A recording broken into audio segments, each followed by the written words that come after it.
ಆತ್ಮೀಯ ವಿದ್ಯಾರ್ಥಿಗಳೇ, ತಮ್ಮದೇ ಆಗಿರ್ತಕ್ಕಂತಹ ಯೂಟ್ಯೂಬ್ ಚಾನಲ್ KSB ಸ್ಟಡಿ ಪಾಯಿಂಟ್ಗೆ ಸ್ವಾಗತ.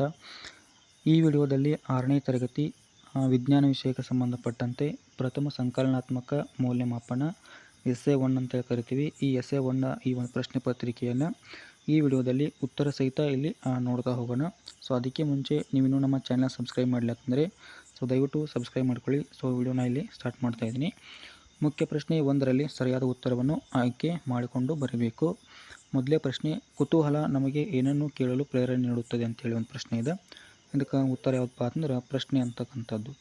ಇನ್ನು ಇರುವೆಯ ಕಾಲುಗಳ ಸಂಖ್ಯೆ ಎಷ್ಟು ಅಂತೇಳಿ ಒಂದು ಪ್ರಶ್ನೆ ಇದೆ. ಸೊ 6 ಕಾಲುಗಳು ಇರ್ತವೆ.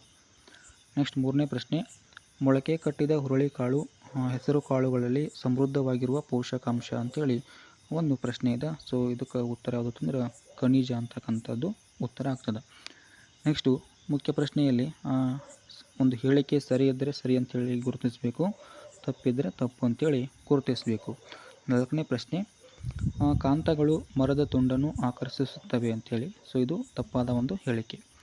ನೆಕ್ಸ್ಟ್ 5ನೇ ಒಂದು ಹೇಳಿಕೆ ನೋಡೋದಾದ್ರೆ, ಕಾಂತವು ಕಾಸಿದಾಗ ಅದು ತನ್ನ ಕಾಂತೀಯ ಗುಣಗಳನ್ನು ಕಳೆದುಕೊಳ್ಳುತ್ತದೆ. ಸೊ ಇದು ಏನಂತಂದ್ರೆ ಸರಿಯಾಗಿರ್ತಕ್ಕಂಥ ಒಂದು ಹೇಳಿಕೆ. ಮುಖ್ಯ ಪ್ರಶ್ನೆ 3ರಲ್ಲಿ ಬಿಟ್ಟಿರುವ ಜಾಗಗಳನ್ನು ಸೂಕ್ತ ಉತ್ತರಗಳಿಂದ ಭರ್ತಿ ಮಾಡಬೇಕು. 6ನೇ ಪ್ರಶ್ನೆ, ನಾವು ಪ್ರಯೋಗಗಳನ್ನು ಮಾಡುವ ಸ್ಥಳ ಡ್ಯಾಶ್ ಅಂತೇಳಿದ ಇಲ್ಲಿ ವಿಜ್ಞಾನ ಪ್ರಯೋಗಾಲಯ ಅಂತೇಳಿ ನಾವು ಉತ್ತರವನ್ನು ಬರೀಬೇಕು. ನೀರಿನಲ್ಲಿ ವಾಸಿಸುವ ಸಸ್ಯಗಳು ಮತ್ತು ಪ್ರಾಣಿಗಳನ್ನು ಡ್ಯಾಶ್ ಎನ್ನುತ್ತಾರೆ. ಸೊ ಏನಂತೇಳಿ ಕರೀತಾರೆ ಅಂತಂದ್ರೆ ಜಲವಾಸಿಗಳು ಅಂತೇಳಿ ಕರೀತಾರೆ. ನೆಕ್ಸ್ಟ್ 8ನೇ ಪ್ರಶ್ನೆ, ಅತ್ಯಂತ ಸರಳ ಕಾರ್ಬೋಹೈಡ್ರೇಟ್ ಸೊ ಯಾವುದು ಅಂತೇಳಿ ಒಂದು ಪ್ರಶ್ನೆ ಇದೆ. ಇಲ್ಲಿ ನೋಡಿದ್ರೆ ಗ್ಲೂಕೋಸ್ ಅಂತಕ್ಕಂಥದ್ದು ಅತ್ಯಂತ ಸರಳವಾಗಿರ್ತಕ್ಕಂಥ ಕಾರ್ಬೋಹೈಡ್ರೇಟ್ ಆಗಿರ್ತದೆ. ಮುಖ್ಯ ಪ್ರಶ್ನೆ 4ರಲ್ಲಿ ಸೊ 1 ಅಂಕದ ಒಂದು ಪ್ರಶ್ನೆಗಳಿರ್ತವೆ. 9ನೇ ಪ್ರಶ್ನೆ, ಕರ್ನಾಟಕದ ಪ್ರಮುಖ ಸಾಂಪ್ರದಾಯಿಕ ಬೆಳೆಗಳನ್ನು ಹೆಸರಿಸಿ ಅಂಥೇಳಿ. ಸೊ ಅಕ್ಕಿ, ರಾಗಿ ಮತ್ತು ಉದ್ದು ಅಂತಕ್ಕಂಥ ಇಲ್ಲಿ ಸಾಂಪ್ರದಾಯಿಕ ಒಂದು ಬೆಳೆಗಳು ಕರ್ನಾಟಕ ರಾಜ್ಯದ್ದು. 10ನೇ ಪ್ರಶ್ನೆ, ಉದ್ದದ ಅಂತಾರಾಷ್ಟ್ರೀಯ ಏಕಮಾನ ಯಾವುದು ಅಂಥೇಳಿ. ಸೊ ಮೀಟರ್ ಅಂತಕ್ಕಂಥದ್ದು.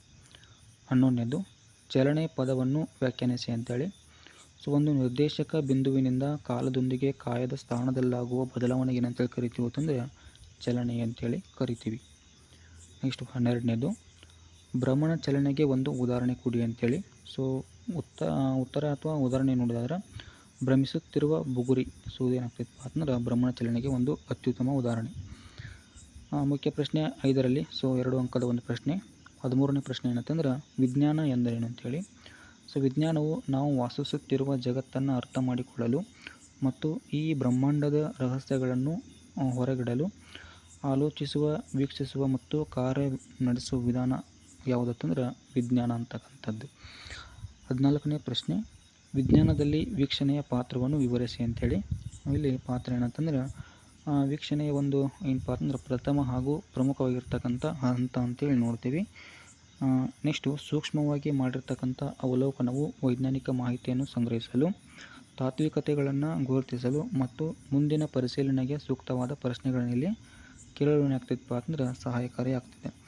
ಇನ್ನು 15ನೇದು, ಮರದ ಲಕ್ಷಣಗಳನ್ನು ಪಟ್ಟಿ ಮಾಡಿ ಅಂಥೇಳಿ. ಲಕ್ಷಣಗಳೇನಂತಂದ್ರೆ ಮರಗಳು ಕಠಿಣವಾದ, ದಪ್ಪವಾದ, ಕಂದು ಬಣ್ಣದ ಕಾಂಡವನ್ನು ಹೊಂದಿರುತ್ತವೆ.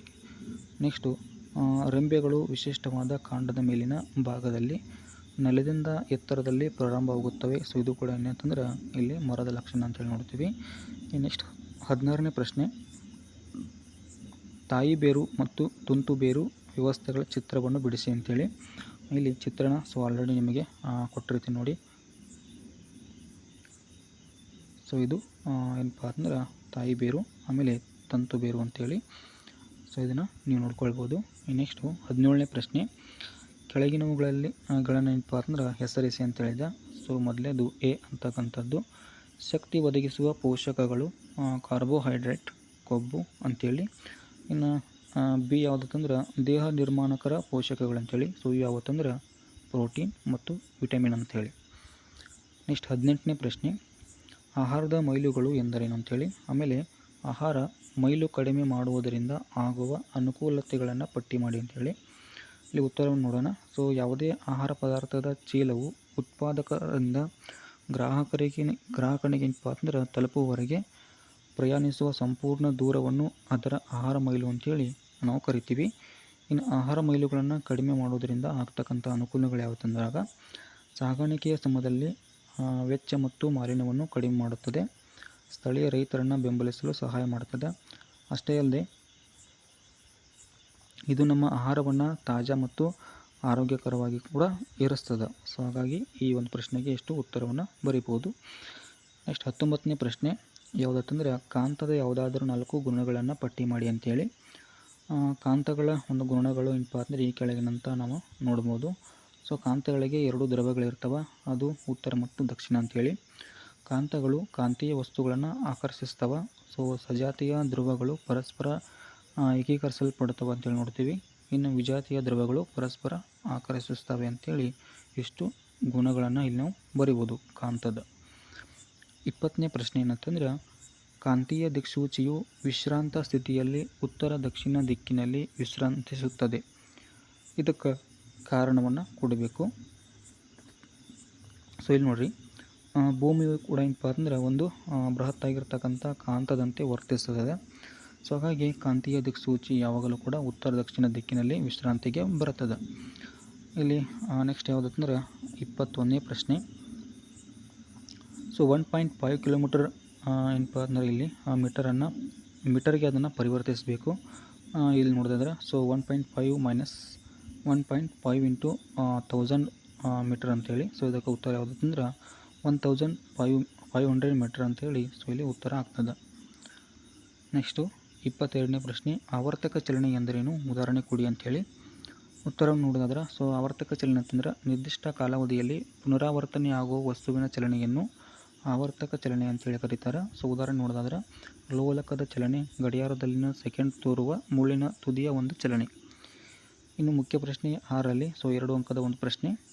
23ನೇ ಪ್ರಶ್ನೆ ಏನಂತಂದ್ರೆ ಇಲ್ಲಿ ಈ ಒಂದು ಕೆಳಕಂಡ ಜೀವಿಗಳ ಅಂಗಗಳ ಕಾರ್ಯವೇನು ಅಂತೇಳಿ ಒಂದು ಪ್ರಶ್ನೆ ಇದೆ. ಸೊ ಅಂಗಗಳು ಯಾವತ್ತಂದ್ರೆ ಮೀನು, ಇದ್ರದ್ದು ಕಾರ್ಯ ತಂದಾಗ ಸೊ ಇಲ್ಲಿ ಕಿವಿರು ಅಂತಕ್ಕಂಥದ್ದು, ಆಮೇಲೆ ಇದಕ್ಕೆ ಕಾರ್ಯ ಏನಂತಂದ್ರೆ ಉಸಿರಾಡಲು ಅಂತಕ್ಕಂಥದ್ದನ್ನು ಬಳಕೆ ಮಾಡ್ತಿದ್ದೆ. ಇನ್ನು ಪರ್ವತ ಮೇಕೆಯದ ಸೊ ಇದು ಕೂದಲು ಅಂತಕ್ಕಂಥ ಒಂದು ಅಂಗ ತೆಗೆದುಕೊಂಡಾಗ ಇದರ ಕಾರ್ಯ ನೋಡೋದಾದ್ರೆ ಶರೀರವನ್ನು ಬೆಚ್ಚಗಿಡಲು. ಇನ್ನು ಹುಲಿಯದ ಸೊ ಕೋರೆ ಹಲ್ಲು ಅಂತಕ್ಕಂಥ ಒಂದು ಅಂಗ ತೆಗೆದುಕೊಂಡಾಗ ಬೇಟೆಯನ್ನು ಭದ್ರವಾಗಿ ಹಿಡಿಯಲು ಅಂತಕ್ಕಂಥ ಒಂದು ಉತ್ತರವನ್ನು ಬರಿಬೋದು. ನೆಕ್ಸ್ಟು ಡಿ ಯಾವುದಂದ್ರೆ ದೇವದಾರು ಮರ ಅಂತಕ್ಕಂಥದ್ದಿದೆ. ಸೊ ಇಳಿಜಾರು ರೆಂಬೆಗಳಂತಕ್ಕಂಥ ಒಂದು ಅಂಗವನ್ನು ತೆಗೆದುಕೊಂಡಾಗ ಆಹಾರ ತಯಾರಿಸಲು ಮತ್ತು ಹಿಮ ಜಾರಿ ಹೋಗಲು ಅಂತಕ್ಕಂಥದ್ದು. ಇನ್ನು ಕೊನೆಯ ಪ್ರಶ್ನೆ 24ನೇದು ವಿವಿಧ ಆಕಾರದ ಕಾಂತಗಳನ್ನು ಹೆಸರಿಸಿ ಮತ್ತು ಅಂದವಾದ ಚಿತ್ರವನ್ನು ಬಿಡಿಸಿ ಅಂತೇಳಿ. ಇಲ್ಲಿ ನಾನು ಇಲ್ಲಿ ಆರ್ಡ್ರಲ್ಲಿ ಕೊಟ್ಟಿದ್ದೀನಿ. ದಂಡಕಾಂತ ಅಂತಕ್ಕಂಥದ್ದು ಸೊ ಒಂದಿದೆ, ಆಮೇಲೆ ಕುದುರೆ ಲಾಳಾಕಾರದ ಒಂದು ಕಾಂತ ಅಂತಕ್ಕಂಥದ್ದಿದೆ, ಆಮೇಲೆ ಸ್ತಂಭ ಕಾಂತ ಅಂತಕ್ಕಂಥದ್ದು, ನೆಕ್ಸ್ಟು ಗೋಳಕಾಂತ ಅಂತಕ್ಕಂಥದ್ದು. ಸೊ ಟೋಟಲಾಗಿ 4 ರೀತಿಯಾಗಿರ್ತಕ್ಕಂಥ ಒಂದು ಕಾಂತಗಳನ್ನು ನಾವು ಇಲ್ಲಿ ನೋಡ್ತೀವಿ. ಸೊ ಇದಿಷ್ಟೇನಪ್ಪ ಅಂದ್ರೆ 6ನೇ ತರಗತಿ ಒಂದು ವಿಜ್ಞಾನ ವಿಷಯಕ್ಕೆ ಸಂಬಂಧಪಟ್ಟಂತೆ ಪ್ರಥಮ ಸಂಕಲನಾತ್ಮಕ ಒಂದು ಪರೀಕ್ಷೆ SA1 ಅಂತ ಕರಿತೀವಿ. ಈ ಒಂದು ವಿಡಿಯೋನ ಆದಷ್ಟು ಶೇರ್ ಮಾಡಿ ಅಂತ ಹೇಳ್ತಾ ಈ ಒಂದು ವಿಡಿಯೋನ ಇಲ್ಲಿಗೆ ಮುಗಿಸ್ತಾ ಇದ್ದೀನಿ. Thank you.